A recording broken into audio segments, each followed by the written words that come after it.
30 millilitre 0.5 H2SO4 को 500 millilitre तनु करने पर तो कराता विलयन की मोलरता की गणना कीजिए। तो यहाँ पर ध्यान से देखेंगे, ये जो 0.5 है ये हमारी क्या है, प्रारंभिक मोलरता है, और हमें क्या करना है, अंतिम मोलरता को ज्ञात करना है। तो प्रारंभिक मोलरता कितनी है, तो प्रारंभिक मोलरता 0.5 मोल।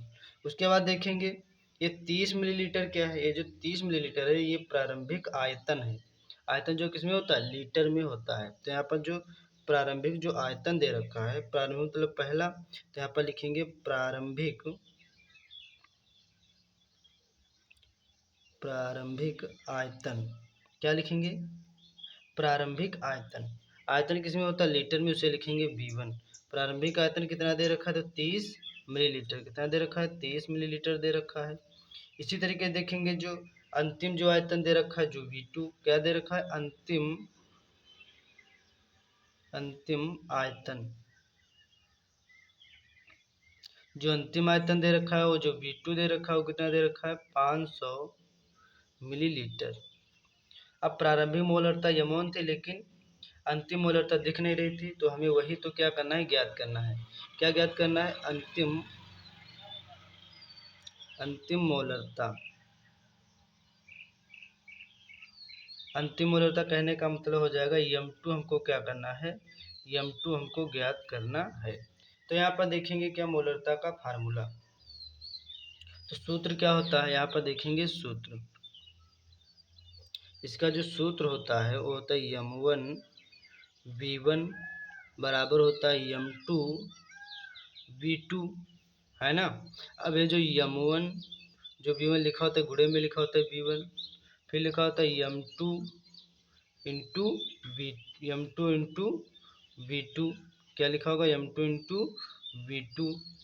अब यहाँ पर देखेंगे M1 कितना दे रखा है, तो M1 जो दे रखा है 0.5 इंटू V1 कितना दे रखा है, जो प्रारंभिक आयतन कितना दे रखा है, वो दे रखा है आपका 30, बराबर M2 कितना दे रखा है, M2 हमको क्या करना है, ज्ञात करना है मोलरता। तो ऐसे रहेगी। दूसरी मोलरता है ये जो V2 कितना दे रखा है, 500 मिलीलीटर दे रखा है ना। अब यहाँ क्या किया जाएगा, 500 जो है ये गुड़ेला कहाँ आ जाएगा, भट्टे में आ जाएगा। तो यहाँ जो है M2 तो मोलरता ऐसे रहेगी, यहाँ रहेगा 0.5 इंटू 30 रहेगा, और 500 गुड़ेला कहाँ जाएगा, भट्टे में आ जाएगा 500। अब यहाँ से भी पॉइंट हटेगा तो यहाँ 0 बढ़ जाएगा। अब एक जीरो से एक जीरो क्या हो जाएगा, कट जाएगा, है ना। अब इसको क्या करेंगे, 5 एकम 5 और 5 एकम 5, 100 आ जाएगा। तो यहाँ पास जो आ जाएगा आपका कितना आ जाएगा, M2 बराबर आएगा आपका यहाँ पास 3 एकम 3, मतलब 3/100। कितना आएगा, 3/100। अब यहाँ क्या किया जाएगा, 2 जीरो कटेगा तो 2 संख्या के बाद क्या लग जाएगा, पॉइंट लग जाएगा। तो यहाँ पर जो M2 बराबर जो आएगा वो आएगा 0.03। इसके पॉइंट क्या और जीरो लगा देंगे तो अच्छा लगेगा। तो यही हमारी क्या आ जाएगी, यही हमारी आ जाएगी मोलरता। तो M2 जो आया है, M2 वो कितना है, 0.03 मोलरता। अब यहाँ पास ये हम क्या लिखेंगे, यहाँ पर थोड़ी डिफिनेशन लिखना है केवल, बस क्या लिखना है यहाँ पास, 500 मिलीलीटर विलयन, क्या लिखना है, 500 मिलीलीटर विलयन को तैयार करने के बाद, 500 मिलीलीटर विलयन को तैयार करने के बाद, 500 मिलीलीटर विलयन को तैयार करने के बाद H2SO4 की मोलरता, H2SO4 की मोलरता 0.03 मोल होगी।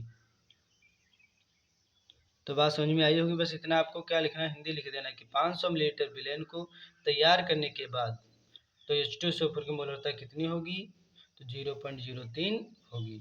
तो यही आपका क्या हो जाएगा, राइट आंसर हो जाएगा। तो ये जो आपको न्यूमेरिकल कैसा लगा, अच्छा लगा हो तो फिर मिलता हूँ नेक्स्ट वीडियो में। तब तक के लिए आप सभी का धन्यवाद। और एक चीज़ कहना चाहता हूँ, ये आपको NCERT न्यूमेरिकल इस चैनल पर मिलेंगे। तो इस चैनल को सब्सक्राइब कीजिए और ये जो ऐसे ऐसे सवाल सॉल्व करने के लिए आपको सरल तरीका बताया जाएगा।